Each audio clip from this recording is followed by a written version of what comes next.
Here, next one is ASIMOV Protocol, and I'm particularly excited to hear about this project because I don't know much about the project, but I've heard a lot about Arto and his team, and I'm curious to hear what they've been up to. Just gonna add you to the stage. Arto, Hey, please, it's all yours. all right. Let me try and utilize this sharing. Hopefully that's coming through. Okay. Yeah, so hey guys, nice to see so many ex-colleagues. Let me give you a bit of an update on what I have been up to, what many ex-colleagues you may remember have been up to for the past 18 plus months. So there's a bit of a dual background that I have that maybe hasn't come up previously when we did the Aurora EVM kind of things. But I've been working not only in crypto. I've been working in knowledge representation and reasoning for about 20 years. So that's actually even more of a passion than blockchains and crypto. And in this new protocol, we are combining these two backgrounds, meaning that we are on the one hand recruiting crypto veterans, and we have a growing collection with multiple people joining every week, and especially from the near ecosystem. I believe we have ex-colleagues from more than 5 ecosystem entities. But also we are recruiting on exactly the knowledge representation side, in some cases ex-academics. And what are we up to? Well, I want to speak to specifically what Ilya called in his slides, handle data securely, meaning that we all are cognizant these days of the garbage in, garbage out problem, meaning that a lot of the foundation models have been fed on absolute shite, for example, toxic Reddit comments or the like, and it shows.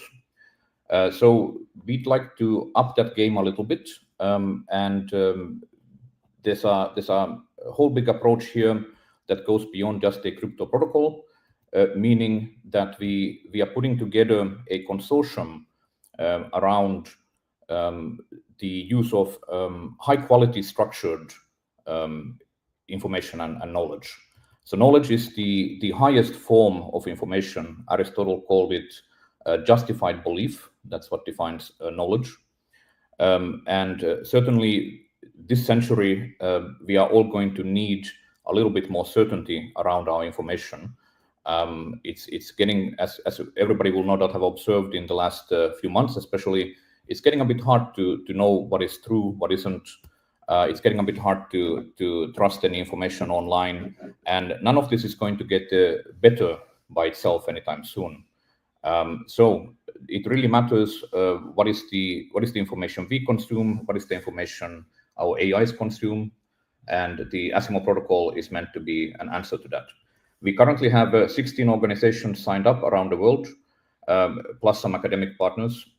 These organizations include venture studios, AI startups, crypto startups, trade groups, and policy think tanks.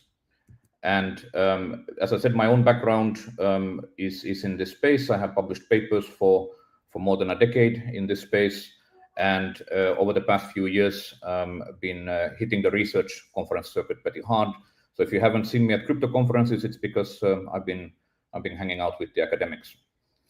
And of course, unsurprisingly to some, the way we can achieve some of these objectives is by putting in place a unifying data model, which is known these days as knowledge graphs. Once upon a time, when I started in the space, this was known as semantic technology, and even prior to that, it was known as symbolic AI. These days, knowledge graphs. I won't belabor these slides because I want to get to a bit of a under the hood peek. But here's basically the current ecosystem of linked high-quality data sets out there on the web. It's called the Linked Open Data Cloud. And we are bringing this cloud plus more to the NEAR protocol.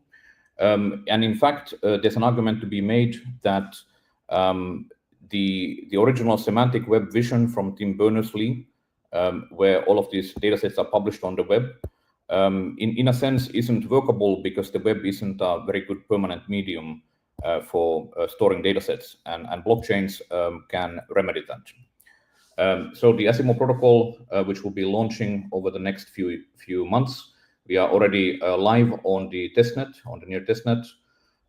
Will be accounting for a substantial portion of testnet transactions in the coming month, and we'll be going to mainnet sometime in the next few months. Let me share the under the hood pic here. That will be perhaps more interesting than slides. Here we go. Is that coming through? Yes. So this is getting fairly technical, but I believe this is the right audience for it. So in coming months, what you will have access to is a command line client and software development kits for 12 languages, which allow you to exercise the so-called neurosymbolic approach to AI. This is the combination of large language models with knowledge graphs. The synthesis is stronger than either component by itself. After all, we are, I presume, all fairly familiar with LLM's deficiencies.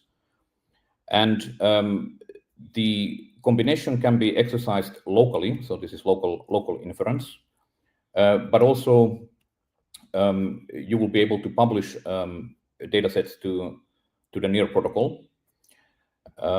And here, what we are seeing here is the ability to take any data source that you have, any data set that you have, and turn it into a knowledge graph, because knowledge graphs are the unifying universal data model that subsumes every other data model. You can represent anything. Those are some of the data sets we have on testnet already. Those are uploaded. And you will be able to utilize these data sets in your agents. You will be able to utilize them standalone using powerful graph query languages, including GraphQL, but here showing a W3C standard graph query language called Sparkle, more powerful. And you will be able to monetize the data sets that you create or curate and publish on the protocol. So in this case, utilizing a local copy of DBpedia, as we are not fully yet uploading all these gigabytes onto the testnet. And then we can use the combination of knowledge graphs. So in this case, DBpedia is the knowledge graph version or extraction from information in Wikipedia to get more powerful answers that would escape the abilities of LLMs by themselves. So as foundation models are becoming commoditized, data, information, knowledge is going to take central stage, and this is what the ASIMOV protocol is all about. And you will be able to get more powerful answers from the combination than just from the knowledge soup stuffed into foundation models with its hallucinations. So that's pretty much everything I have to show for now. Let me go back to those slides here for the last bit. There we go. So we are hiring actively, multiple people a week. And if this sounds like something that you'd be interested in, please hit us up. You can DM me personally. And please follow us on Twitter and the other usual media. That's all for today for this sneak peek. Thank you. Thank you so much, Arto. Super interesting stuff. I highly recommend everyone to go follow ASIMOV and their progress as they take on the world of AI, of course, building it on NEAR. Thank you so much for coming today, Arto. Next up, we have Maria from Hackbox with some pretty interesting news. Maria, are you there? Yeah, hi, am I on? Yes, you're on. Everything good? Yeah, everything good. I'm here as a Perfect. diversity hire. I think I'm the first girl to present today. Yeah. Congrats on the ASIMOV Protocol. Such an impressive product. I was wondering what is this team working on in the stealth mode, and finally they came out with such impressive thing.